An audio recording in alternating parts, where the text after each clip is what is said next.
बात करेंगे types of cost के बारे में। प्रोडक्शन के लिए जो हम खर्च करते हैं उसको बोलते हैं cost. Amount incurred for production is cost. तो अब कॉस्ट कितने तरीके की होती है, कॉस्ट को किन किन बेसिस पे डिवाइड करा गया है, कॉस्ट का क्लासिफिकेशन क्या होता है, इसको समझते हैं। सबसे पहले हम लोग देखते हैं नंबर 2 पे लिखा है variable cost versus fix cost. तो वो कॉस्ट जो प्रोडक्शन के बढ़ने से बढ़े और प्रोडक्शन के कम होने से कम हो उसको बोलते हैं वेरिएबल कॉस्ट। और प्रोडक्शन के घटने और बढ़ने से जिस कॉस्ट के ऊपर कोई इफेक्ट ना उसको बोलते हैं fix cost. Fix cost means the cost which remains constant, जो कॉस्ट हमेशा एक सी रहे। हम प्रोडक्शन जीरो करें, प्रोडक्शन थोड़ा करें या प्रोडक्शन बहुत ज़्यादा करें, जो कॉस्ट कांस्टेंट रहेगी उसको बोलते हैं फिक्स कॉस्ट। और फिक्स कॉस्ट का सबसे बढ़िया एग्जाम्पल होता है रेंट पे करना। हमने कोई जगह या कोई फैक्ट्री रेंट पे ली, उस जगह का किराया 10,000 रुपये है। तो अगर हम वहाँ पे प्रोडक्शन कुछ भी ना करें तो भी लैंडलॉर्ड को 10,000 देना है। वहाँ पे काफ़ी सारा प्रोडक्शन करें तो भी 10,000 रुपये देना है। प्रोडक्शन किसी महीने कम करें तो भी 10,000 देना है। The cost which remains constant, जो कॉस्ट हमेशा एक सी रहे, प्रोडक्शन से घटने और बढ़ने का जिसके ऊपर कोई इफेक्ट ना, उसको बोलते हैं फिक्स कॉस्ट। और वेरिएबल कॉस्ट का मतलब होता है, वेरिएबल कॉस्ट को हम लोग क्या बोलते हैं, वेरिएबल कॉस्ट का मतलब होता है वो कॉस्ट जो प्रोडक्शन के बढ़ने से बढ़ती जाए, वेरिएशन वाली कॉस्ट। प्रोडक्शन के बढ़ने से जो कॉस्ट बढ़े और प्रोडक्शन के घटने से जो कॉस्ट घटे उसको बोलते हैं वेरिएबल कॉस्ट। वेरिएबल कॉस्ट का सबसे बढ़िया एग्जांपल होता है मटेरियल। अगर हमारा शर्ट का बिजनेस है तो जितनी ज़्यादा शर्ट्स बनाएंगे उतना ज़्यादा कपड़ा लगेगा, और जितनी कम शर्ट बनाएंगे तो फिर कपड़ा उतना कम लगेगा। इसका मतलब जिस कॉस्ट में वेरिएशन पॉसिबल है उसको बोलते हैं वेरिएबल कॉस्ट। अब वापस आते हैं नंबर 1 पे, लिखा है short run cost versus long run cost. तो इसका मतलब शॉर्ट रन कॉस्ट वो कॉस्ट होती है जिसमें एक थोड़े समय में, एक कम टाइम में जो कॉस्ट लगाते हैं, शॉर्ट रन कॉस्ट। और शॉर्ट रन कॉस्ट में वेरिएबल कॉस्ट और फिक्स कॉस्ट दोनों होती हैं। मीन्स आप ऐसे बोल सकते हो वो कॉस्ट जिसमें वेरिएबल कॉस्ट और फिक्स कॉस्ट दोनों लग रही हैं उसको बोलते हैं short run cost. On the other side long run cost क्या होती है? लॉन्ग रन कॉस्ट में केवल और केवल वेरिएबल कॉस्ट लगती है। मीन्स थोड़े समय की अगर बात कर रहे हो तो वेरिएबल कॉस्ट और फिक्स कॉस्ट दोनों लगेगी। तो शॉर्ट रन कॉस्ट को ही हम बोलते हैं variable cost plus fix cost. या आप बोल सकते हो in short run cost there is involvement of both the factors, variable cost भी होगी और फिक्स कॉस्ट भी होगी। किसमें? शॉर्ट रन में। लेकिन लंबे समय में अगर कॉस्ट की बात करें, लंबे समय की अगर कॉस्ट की बात करें, लॉन्ग रन कॉस्ट में केवल और केवल क्या होता है? वेरिएबल कॉस्ट होती है। तो ये आपको ध्यान रखना है, शॉर्ट रन कॉस्ट के दो एलिमेंट्स होते हैं, वेरिएबल कॉस्ट और फिक्स कॉस्ट दोनों। और लॉन्ग रन कॉस्ट में केवल और केवल क्या होता है? वेरिएबल कॉस्ट होता है। फिर इसके बाद अगर हम बात करें अपॉर्चुनिटी कॉस्ट का मतलब होता है the cost of next best alternative foregone. एक अपॉर्चुनिटी को अवेल करने के लिए जो दूसरी अपॉर्चुनिटी आप मिस करते हैं उसको बोलते हैं अपॉर्चुनिटी कॉस्ट। जैसे आपके पास 10 लाख रुपए है बैंक में, लेकिन वो 10 लाख रुपए निकाल के आपने अपने घर में रख लिया, तो पैसा रखने का सुख तो घर में मिल रहा है, आप निश्चिंत हो कि 10 लाख रुपए हमारे पास रखा है, किसी भी इमरजेंसी में काम आ जाएगा। लेकिन 10 लाख रुपए का जो सुख मिल रहा है उसके बदले आपको जो बैंक से इंटरेस्ट मिल सकता था उसका नुकसान होना शुरू हो गया। तो कैश रखने की, कैश को होल्ड करने के बदले जो आप सैक्रिफाइस कर रहे हो, बैंक का इंटरेस्ट जो पहले मिलता था अब नहीं मिलेगा, that is called opportunity cost. एक आप मूवी देखने चले गए और उसके बदले आपकी 2 घंटे की पढ़ाई सफ़र करी, तो मूवी तो आपने देख ली लेकिन 2 घंटे की जो पढ़ाई सफ़र करी वो अपॉर्चुनिटी कॉस्ट है। ऐसे ही आपने बैंक से 10 लाख रुपए निकाल के तो रख लिया, लेकिन आपके बिजनेस में कैश तो रखा हुआ है, लेकिन डेफिनेटली जो रेट ऑफ इंटरेस्ट आपको मिलता है वो अब नहीं मिलेगा, that is called opportunity cost. और जो कॉस्ट हम कैश में पे करते हैं उसको बोलते हैं आउटले कॉस्ट। आउटले कॉस्ट का मतलब the cost which is incurred and which can be seen in cash. जैसे हमने किसी जगह का किराया पे करा 10,000 रुपये, हमने मटेरियल खरीदा 20,000 रुपये का, हमने किसी लेबर को वेजेस दी, तो जो कॉस्ट कैश में पे होते हुए दिखे उसको बोलते हैं आउटले कॉस्ट। फिर आती है जो कॉस्ट पीछे हो चुकी है वो पास्ट कॉस्ट है, और जो फ्यूचर में एंटिसिपेटेड है वो फ्यूचर कॉस्ट है। एक बढ़िया पॉइंट है separate cost versus joint cost. हमारा बिजनेस है गारमेंट का और हम केवल और केवल शर्ट बनाते हैं।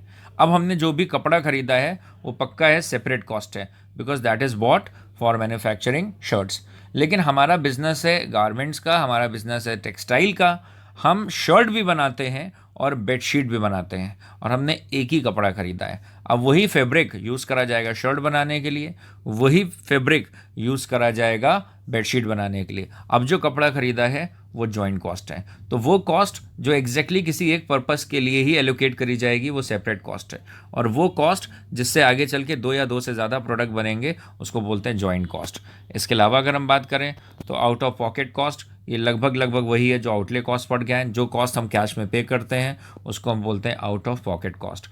और बुक कॉस्ट का मतलब जो पीएल अकाउंट के डेबिट में दिखाई तो दे रही है लेकिन कैश में पे नहीं हो रही है। यूजुअली बुक कॉस्ट का मतलब होता है provisions banana, provision for taxation, provision for bad debts या प्रोविजन फॉर डाउटफुल डेट, जिनको पीएल के डेबिट में दिखा तो रहे हैं लेकिन कैश में एक्चुअली इनकर नहीं हो रही हैं, बुक्स ऑफ अकाउंट्स में केवल नज़र आ रही हैं, उसको बोलते हैं बुक कॉस्ट। और जो कैश में एक्चुअली पे करते हैं उसको बोलते हैं आउट ऑफ पॉकेट कॉस्ट। फिर incremental cost versus sunk cost. जो कॉस्ट अगर हम प्रोडक्शन का लेवल बढ़ाएं तो आगे बढ़ जाएगी, एक तरीके से वेरिएबल कॉस्ट की तरह होती है।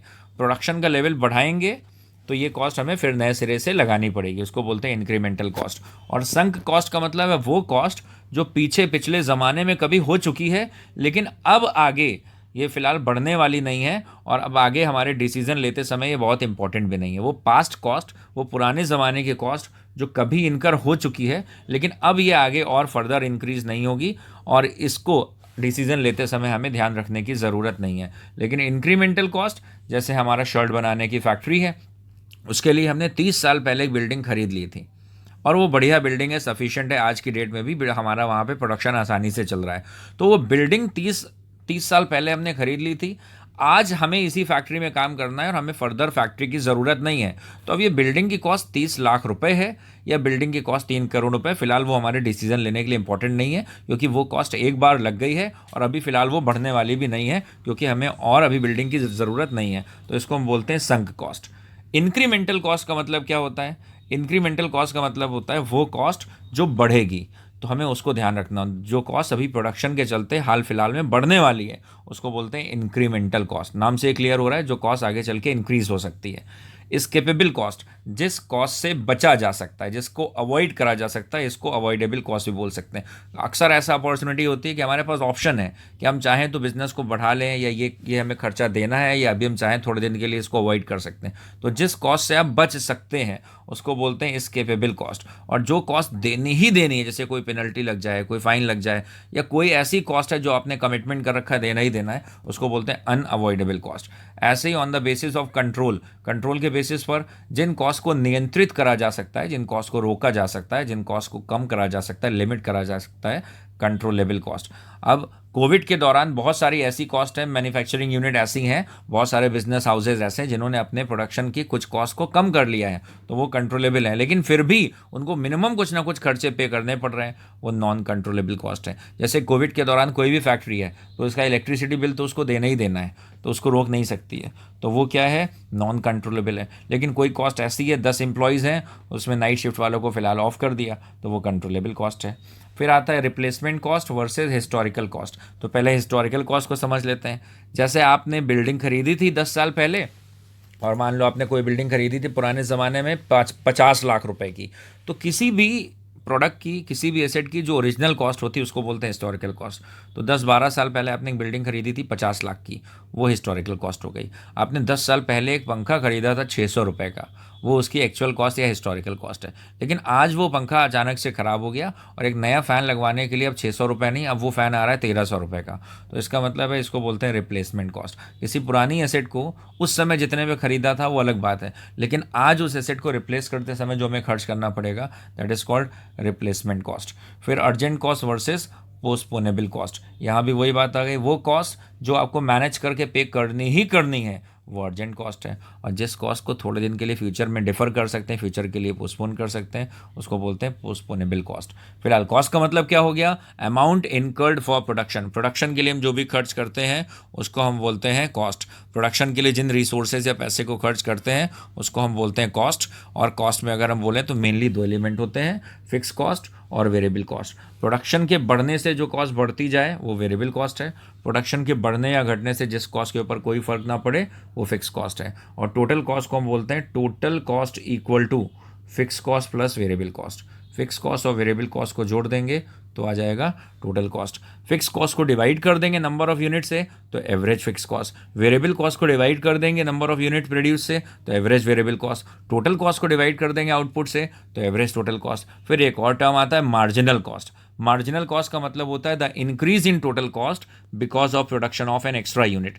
एक यूनिट और बढ़ाएं, प्रोडक्शन का एक यूनिट और बढ़ाएं तो टोटल कॉस्ट जितनी भी बढ़ जाएगी उसको बोलते हैं मार्जिनल कॉस्ट। और शॉर्ट रन कॉस्ट का मतलब क्या होता है, वो कॉस्ट जिसमें फिक्स कॉस्ट और वेरिएबल कॉस्ट दोनों इन्वॉल्व हो उसको बोलते हैं शॉर्ट रन कॉस्ट। और लॉन्ग रन कॉस्ट की अगर बात हो तो वो कॉस्ट जिसमें केवल वेरिएबल कॉस्ट इन्वॉल्व हो उसको बोलते हैं long run cost. This video is all about types of cost. इसको पढ़िएगा आराम से, अभी इसको 5-6 बार हम और रिपीट करेंगे और कॉपी में ज़रूर इन चीज़ों को नोट कर लीजिएगा। डिफरेंट एग्जाम्स में आपको ये सारी चीज़ें आगे मिलती रहेंगी। Thank you for watching this video. God bless.